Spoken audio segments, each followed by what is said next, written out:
Hey, Rod Shelley here, and I'm not going to stick my lovely face in this one. You'll have to find some other way temporarily to scare the mice out of your basement. I'm just going to do a little quick update as soon as I learn how to talk, and show a couple of things here. Obviously, I'm blowing things up again, but just in Photoshop, so don't send the people in black cars after me. Working on some scenes for the prologue of Chapter 7. And basically, I'm going back to the Middle Ages, the ages of alchemy and things like that. We'll have a little piece in there about Nicholas Flamel, who, for those of you that watched Harry Potter, Nicholas Flamel was actually a real person, a real alchemist, and he really was working on a, they called it the Sorcerer's Stone, or the Prophet's Stone or something, I don't know, something like that, but it was that, that part of the first Harry Potter movie did have some truth to it. Anyway, I'm digressing here like usual. This was a scene I put together in Poser, and obviously the explosions and stuff were added in Photoshop, as was the lightning. The lighting was all done, or at least most of it was done in Poser. And some of the other effects, this weird starburst effect was done with, was actually an apophysis render. And some of the little swirly gaseous stuff in the background was also from apophysis. The dark cloud background was actually a photo I took in my front yard. Probably 3 or 4 years ago, something like that, maybe even longer. Anyway, the hills are not alive with the sound of music, but they are rather bare. And what I'm doing here is basically just adding some, this is just basically in the background. I don't want it to look totally flat like this. Like there's a forest. This scene is supposed to take place somewhere in Middle Ages Europe, in a sparsely settled area where this alchemist is working on his stuff. And the landscape here is actually a layer. It's a ping that I rendered in Photoshop. I'm actually on the layers panel, I'm actually well below that, and just putting in the shrubbery here. But and then I'll add some down here. And this is just I'll increase a little bit, increase it, not decrease it. This is actually just a little bit of a it was a fern brush, and it was actually something I scanned and turned into a Photoshop brush some time ago. And I'm just using it really, really small with with some brush settings here, some shape dynamics transfer, so on and so forth, to give it a little bit of variation in size and angle. So, and I will add more, use 2 or 3 more different brushes as we move along, but that's not really what I wanted to talk about. I am planning on sometime in the near future, once I get everything figured out, is doing stuff like this live on Twitch, live streaming some of my creative process, hanging out with some friends, showing a little bit of how I do what I do, and maybe somebody else can pick up on some tips with this. That's my hope anyway. I will be streaming on Twitch.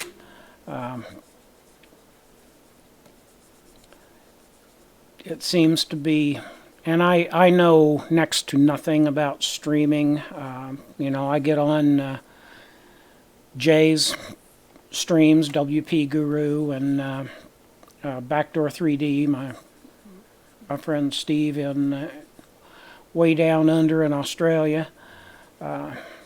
Watch their streams. Chris Cox in New York. Probably going to wind up watching several others, but I figure I might as well go ahead and jump on and see what I can do. Now that I'm retired and I actually have a little bit of time to play with all this weird stuff. So yeah, I'm going to, like I said, once I get that figured out, I'm going to start doing a little bit of this, and you'll see live some of my creative process in creating the TNA story, which obviously this is for. And it should be fun. Should be a lot of fun.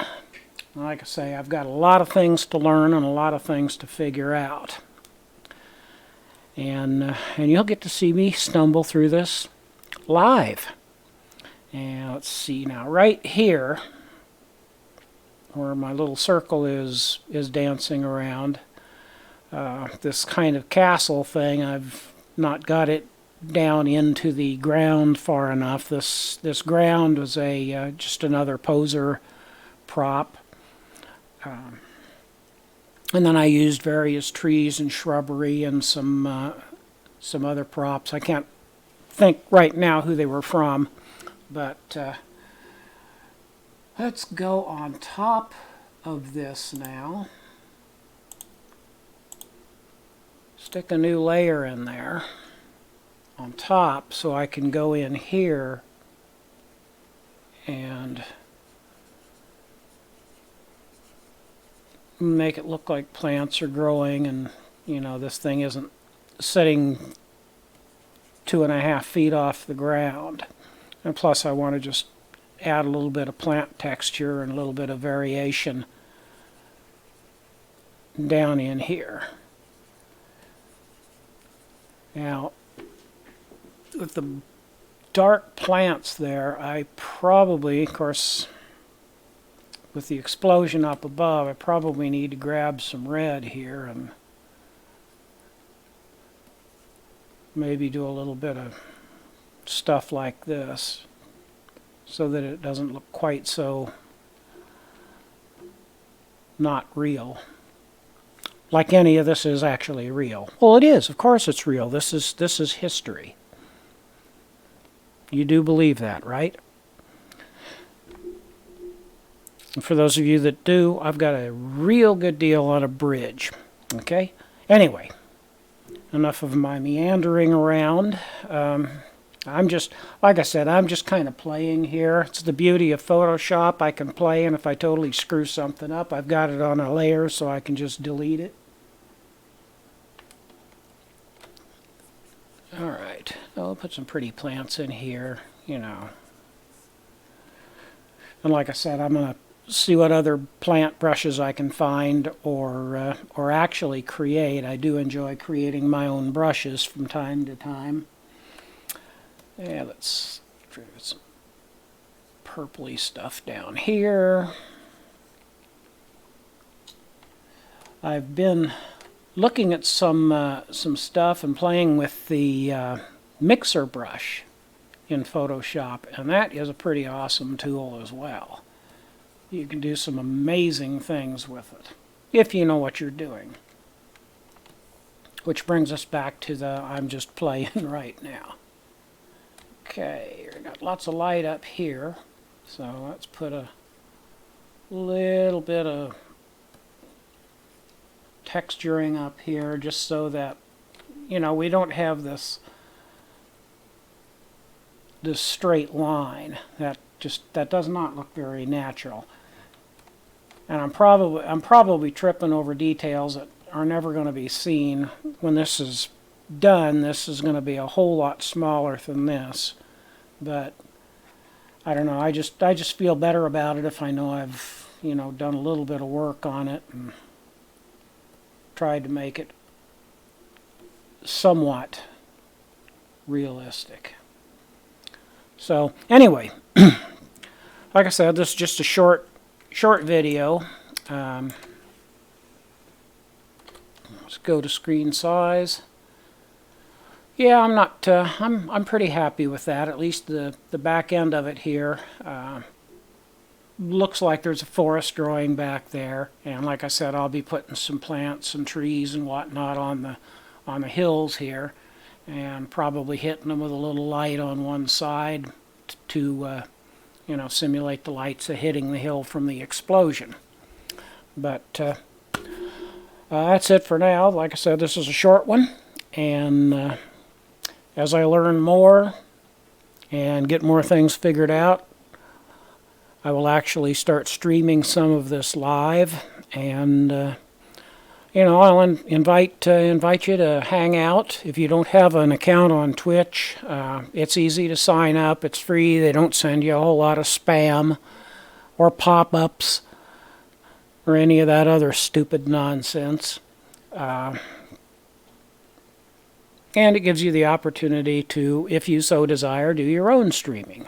So have a good one, everybody, and we'll talk to you on the flip-flop, as they used to say in the old CB days. Boy, one of these days I'll learn how to talk. Good night, everybody.